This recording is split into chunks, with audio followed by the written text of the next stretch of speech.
এখন মোটামুটি সবে এখন ট্রেনটা ছাড়লো, টয় ট্রেনটা দেখাচ্ছি আপনাদের, দেখুন।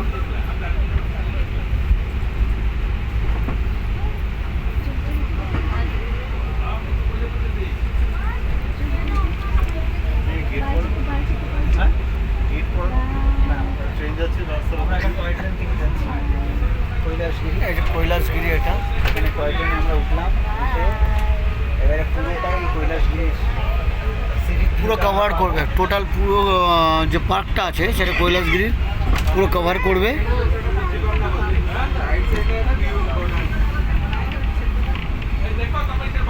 আমাদের দোনাদা বসে আছে চশমা পরে। দোনাদা এই বিশু আর আমি সেই